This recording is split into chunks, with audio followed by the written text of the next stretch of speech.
Bonjour à tous. Il y a quelques mois, je vous ai montré comment j'avais bricolé une planche de récup pour pouvoir brancher l'évacuation de mon climatiseur mobile sur un des battants de ma fenêtre. Donc, je vous invite à aller voir l'ancienne vidéo pour voir plus en détail. Je vous l'ai mise dans la description sous la vidéo. J'ai arrêté d'utiliser cette solution. Je vous explique pourquoi. Eh bien, c'est assez casse-bonbon déjà, parce que tous les matins, je mets ça, qui n'est pas si léger que ça d'ailleurs.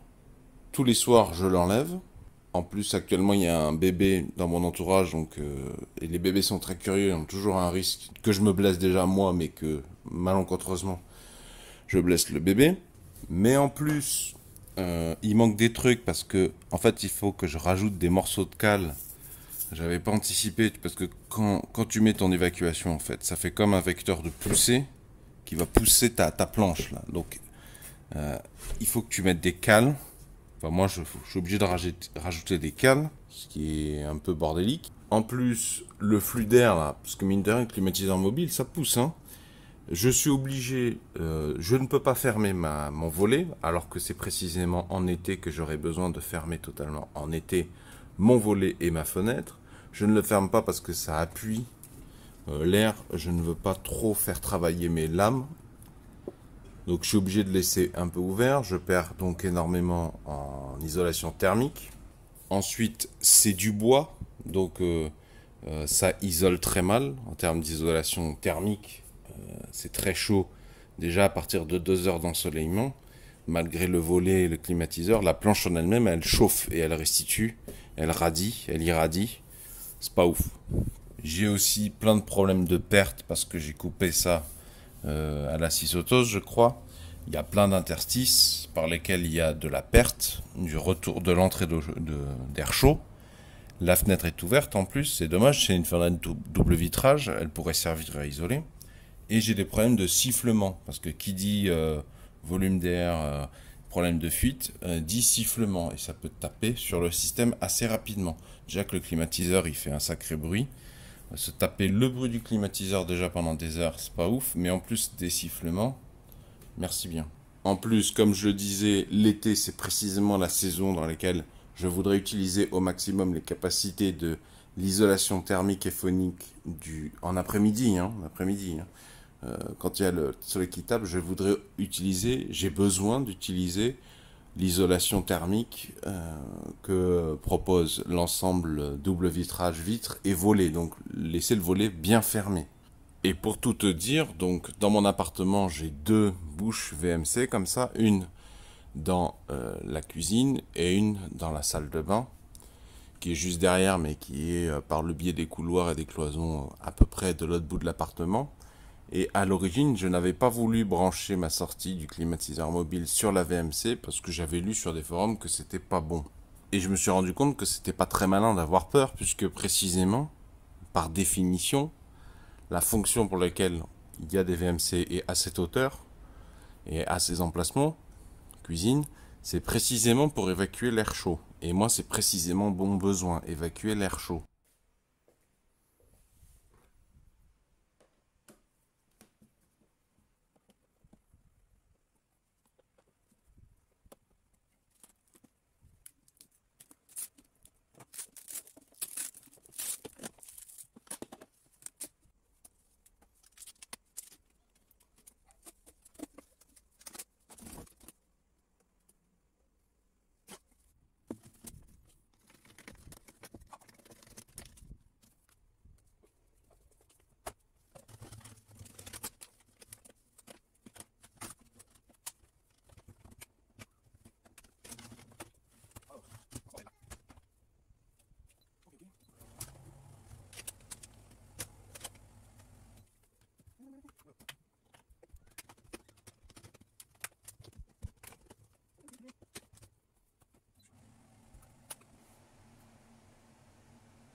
Alors un truc qu'il faut que je vérifie, là je suis dans la salle de bain. Dans l'appartement, j'ai deux VMC, enfin, oui, deux évacuations de l'air motorisées. Donc il y a celle qui est à la salle de bain que vous venez de voir, je pense, En fait, il y a 20 centimètres et tu arrives sur le gros conduit de tout l'immeuble, la grosse VMC de tout l'immeuble. Et il y a un deuxième conduit, donc à mon niveau, enfin à mon appart, qui vient là. Et il faut que je vérifie que l'air sort, continue à être évacué là. Parce qu'en fait, le machin, il est tellement puissant là, il serait capable d'inverser le flux d'air, quoi. C'est-à-dire de faire ressortir l'air à ce niveau-là, plutôt que de contribuer à faire monter tout l'air dans le conduit jusqu'en haut de l'immeuble. Ah ouais, voilà. Ça loupe pas. L'air ressort par là. C'est pas bon. Attends, je vais te montrer, je vais éteindre le climatiseur.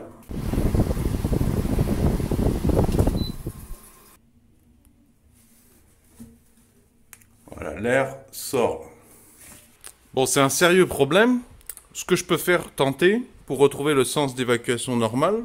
Bon, je pourrais boucher, bien sûr, l'air dans de la VMC de la salle de bain, mais avant ça, tout simplement, je peux utiliser ça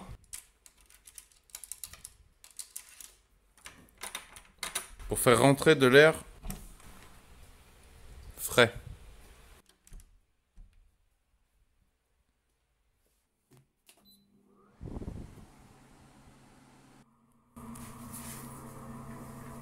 Ah, voilà.